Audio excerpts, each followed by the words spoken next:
Brother's Keeper is a story that revolves around two twin brothers, Andy and Pete, that grow up in the 1950s in a small town called Bainbridge, Georgia. Gonna tell him about Uncle John. Claims has misery, but has a lot of fun, oh baby. Yeah, yeah, baby. Woo. Marker. Baby. Action. Fun tonight. Get along, Tom Sally, she's built to speak out everything that Uncle John needs, oh baby. This compelling film encompasses elements of suspense, comedy, action, tragedy, redemption, but most importantly, it's a story about forgiveness. They say that time heals all wounds, but I don't completely agree with that. I think that love is the answer. Andy and Pete couldn't be any more different. Andy is a troubled youth who has no real focus in life. He has a strong urge to consistently protect his brother. As the two boys grow older, Andy is labeled as the troublemaker or the bad apple, and Pete excels at everything that he does. And while Andy has a ton of potential, no one really seems to give him the benefit of the doubt. As they approach their high school graduation, Pete has big plans to marry Maggie, the love of his life, and head off to school to become a preacher. Andy, on the other hand, doesn't have much of a relationship with God. As a matter of fact, he doesn't have a relationship with anyone outside of his brother Pete. Andy kind of looked at his brother Pete as an idealist or a dreamer. He can only see people for what they are, not for what they could be.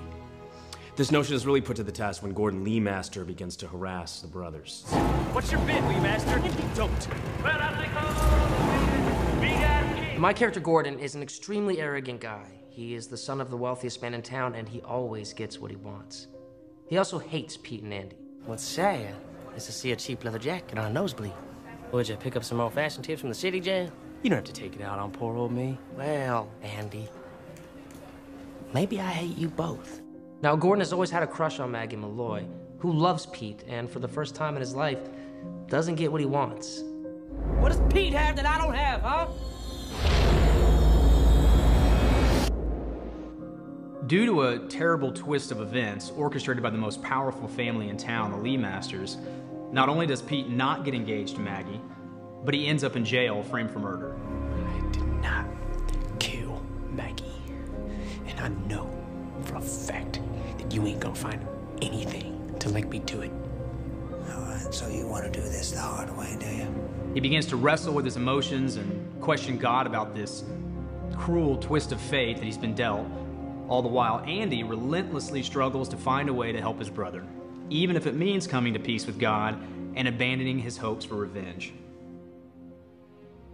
Ginny is like the Judas of the story in the sense that she idolizes Maggie. She adores Maggie and envies Maggie's looks. I'd kill to have a dress like yours.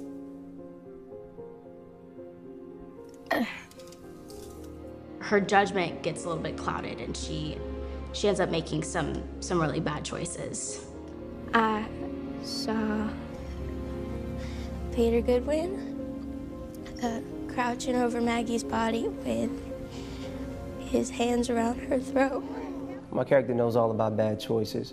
I play the role of Ray Burnside. He's a young African-American inmate doing time for an unspecified crime. The comment that he makes in the prison is what really drives Pete over the edge. It's that moment that really defines what the film is about. What you reading there, boy? He ain't gonna help you in here. Keep walking. Brother's Keeper takes moviegoers on an incredible journey through Georgia in the 1950s, from Main Street to the state penitentiary, from young love to a heinous crime of passion, from counterfeit justice to forgiveness forged through pain, from God's mercy to the ultimate sacrifice. There's a saying that we live in the world of the walking wounded. Many of us have a tough time letting go when we've been wronged. And while revenge may seem sweet, Brother's Keeper is a powerful reminder that only forgiveness can truly heal. I read one time about the charm of fishing is that even though you're in pursuit of something that's elusive, it's attainable. It's like a perpetual series of occasions for hope. And you don't ever know when hope's going to spring up.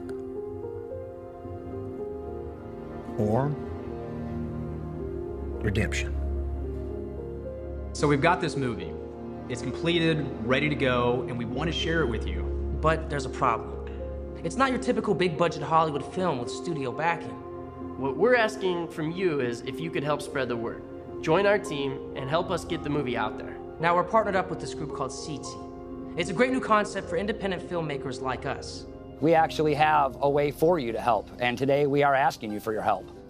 CT is a win-win for everyone. It gives theaters what they want, you. And it gives you what you want. Great new films to see with your friends and family. It works like this. Go to CT.com and reserve your seats to Brothers Keeper today with your credit card. And pay only when your local movie theater fills up. Maybe you have friends in Boise you think would love the film. With a few clicks, you can gift them reservations to their local theater. And if you don't see your local theater listed, simply start a campaign to bring Brothers Keeper to your city. We open in theaters on September 20th. Go to the website and reserve your seats, and please do it today. As soon as the video ends, please. Because the sooner we fill up each theater, the more screens it'll be on.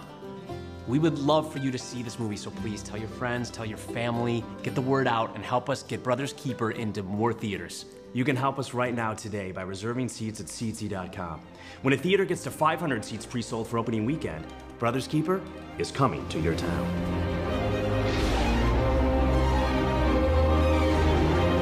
Yeah, then what is the point?